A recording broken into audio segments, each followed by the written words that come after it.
Hello everybody, this is Sierra from Sierra T Designs, and today I have for you a Distress Oxide Ink blended Snowflake Slimline card, which is the last in our Christmas in July cards. So let's jump right in. So here I'm just going to cut down the cardstock. As you can see, I do have a full sheet of cardstock, the 8.5 by 11, and I'm going to cut off 4 inches, making it the 7 inches by 8.5 inches. And I'm also going to cut down my black mat. As you know, I love to black mat everything, so that's what I'm going to do. And I know that once this is scored, it's going to be 3.5 inches. So I'm going to cut this down 1/8 of an inch smaller than the 3.5. And I also have a piece of Neenah 80-pound solar white cardstock here, and I'm going to cut that down as well, and it's going to be 3 inches by, I guesstimate. I can't measure I only have the little trimmer, so I can't measure how long the ends are. So I actually just play with it a little bit until I decide if I like the distance between all of the edges. So here you can see I just kind of lay them together, and if I don't quite like it, I trim off a little bit more, and then I test it out again. So it's not an exact measurement. I could get a bigger trimmer and have an exact measurement, but I just eyeball it, and it seems to work out pretty well most of the time for me, so it doesn't really bother me. And then you can see here I'm going to use my score pal, and I'm going to score it at 3.5 inches with my Teflon bold folder, going both directions as this cardstock doesn't actually fit. There are bigger scoring tools that you could use that it would fit in, but it doesn't fit in the one I own, and I like to use what I have, not buy more things. So I just try to make them work the best that I can. And then I'm just going to solidify that fold, and we're going to jump right into the blending. So here we have the panel of Neenah Solar White cardstock, and we're going to blend in Shaded Lilac, Speckled Egg, and Pumice Stone. And I'm kind of trying to, you can see how juicy that Speckled Egg is. I don't think I've ever had an ink pad that saturated with color. You're going to see here that I'm kind of trying to create like a movement effect. I don't know if I really succeeded. You'll have to let me know. But I kind of tried to create movement in my blending so that when the snowflakes go on, it kind of looks like they're flying by. I don't know. That was kind of my thought behind the blending. That's why it's a bit like kind of going in a direction, like it's a line. But you'll have to let me know what you think. I like it. I think it turned out pretty cool, but let me know what you think. So I'm just going to blend back and forth between my 3 colors until I like the blends. I didn't really have any rhyme or reason for how I laid them down, other than I was kind of trying for some movement between the colors. And I thought that these 3 colors went beautifully together for kind of a winter, a cold feel. So that's kind of the only reason I picked them. And purple's my favorite color. So, and I really wanted to use Speckled Egg in a blended card because I just got it. So I'm kind of just playing around with the blends here. And I do use my domed foams. You can see there, I love these domed foams. I honestly think that they're a game changer when it comes to blending. If you struggle with blending, these are a game changer. They're just so smooth because they don't generally leave circles, whereas I find the flat foams can leave a circle if you touch it to the paper with ink on it. So there we go. That is my blend. I like it. I think it turned out pretty good. And then I just used it a little bit more to blend out the color, just a smidge. They don't blend perfectly together, but I think that they look pretty cool. And we're going to do stuff on top of them, so they're the background. They're not the focal anyway. So here I have a mini mister filled with Perfect Pearls in the color Perfect Pearl. And I'm just going to splash that across the background to add a little bit of shine. And then we're going to jump into adding... I'm trying to remember what I did next. Oh yeah, okay. I'm going to show you my cool foam holder here. So I designed this. You just print it off, and I have a whole blog post on how you can do exactly what I did. And I just like to show it off because I'm still so proud of it. And I have there, you can see the extra 12 squares with no names on them for the 12 colors that are supposed to be coming out throughout the next year from Tim Holtz. So I just wanted to show that to you guys because I'm just so proud of it. I'll stop showing it one of these days. And then here I have a sentiment from Simon Says Stamps Christmas Cheer. And I believe it says Sending Christmas Cheer. That's my sentiment, and I'm going to stamp it down. I also stamped it down and made a mask because I want to add the glimmer paste on top, and I wanted the sentiment to feel like it was a part of the scene, but you can't stamp on top of glimmer paste. At least I've never found that I can. So I have made a mask, and I'm going to cover it. And just, it's Inkadink-a-Doo masking paper that I've just stamped it down, and then I kind of cut as close as I could to the letters so that it would feel like it was a part of the scene and not kind of standing out on its own. And then here I have a stencil by Scrapbook.com. It's called Snowflake Stencil. Oh, well, there you go. It's called the Snowflake Stencil, and I'm going to use that.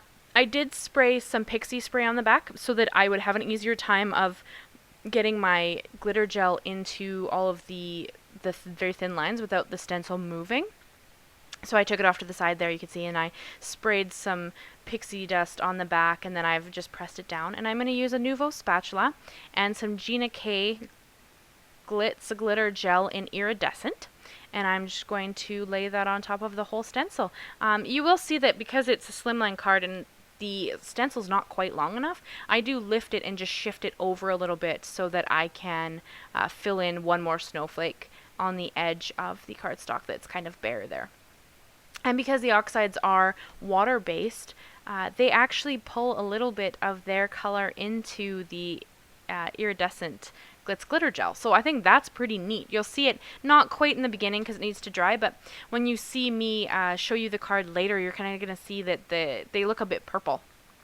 The ones that pulled in some of the oxide ink into the Glitz glitter gel. So I just thought that was so neat. But yeah, so I just kind of tried for a smooth application. I don't generally work with glitter gels or anything like that, so this is kind of a new experience for me, and it was a lot of fun to play with. And then yeah, so I just took that stencil and I moved it down so that I could put a little bit more on that part that had nothing on it. And I kind of was trying to, like, it feels like the snowflakes are kind of tumbling across the panel. I don't know if I got there. You guys will have to let me know. But and then of course once I was done, I'm going to go and wash this off and the spatula off, and I am going to clean it up. I was more concerned about the glitter gel drying out, so I do move my cardstock so it's not laying in all that excess there, and then I clean off my spatula, and I'm going to clean in the inside. I'm also going to clean the lid out because there's a whole bunch of it. It was laying on its side. I just got this in the Simon Says Stamp kit. I believe it was the June kit. And I've never actually tried glitter gel, so I had to try it. And it was a lot of fun to play with. I'm going to have to incorporate it more into some of my designs because I generally don't even think about gels.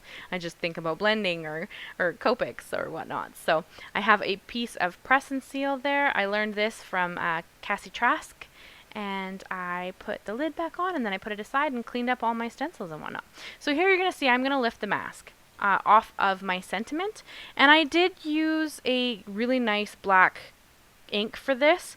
I believe I used Versafine Nocture ink, Versafine Clair, sorry, and it didn't fill in very well. So I did also take a Pilot pen, and I went back over my words, like the letters in the sentiment, to make them just a crisper black, because I put the masking on top of the sentiment. It lifted a bit of the color from my ink, so it was so dull there. So I went back over it with a pen. I had no problems. I just filled it in, but I didn't record it because my head would have been in the way, so I didn't record it for you, but it was pretty simple.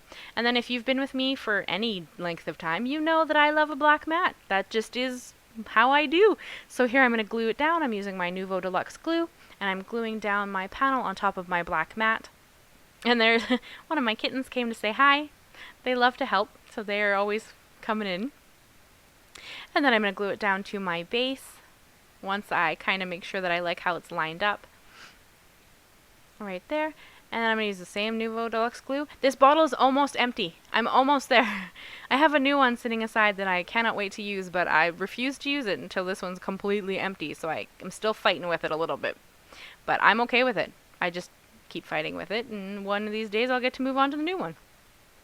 So I just kind of play with my line up there for a few minutes. Well, not minutes, seconds, I guess. But I line it up, and then I play with it, and then I shift it around, and then I line it up, and then I push it down. And then once I like it, I'm good to go. So you can kind of, I don't know if you can tell right now, but some of the iridescent has pulled up some of the color from the oxide ink, and it just looks really pretty. You can really tell by the one right beside the sentiment. It's quite purple. And I love shiny.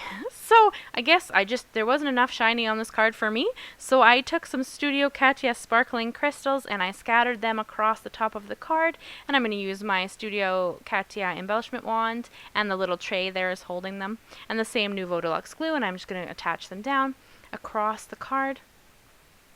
And I recently, and I'm pretty sad about this, I recently actually dropped my Nuvo, sorry, not my Nuvo, my embellishment wand, and it bent the tip of where the wax is, and now it's little pieces are falling off. So I'm going to buy a new one once the black ones come back into stock, but they're not in stock right now. So as soon as they are, I will have another one. But it's so neat that you can buy a tip just to replace you don't actually have to buy a whole wand. You can just buy the tip. And here I'm going to hold it up so you can see all the bling, all the glitter. It's just, I love sparkles, guys. So that is the last card in the Christmas and July cards. I hope you really enjoyed it. If you enjoyed it, I'd love to have you back. I'd love if you subscribed, if you left me a like and a comment. And I cannot wait to see you guys again. Thank you so much. Bye-bye.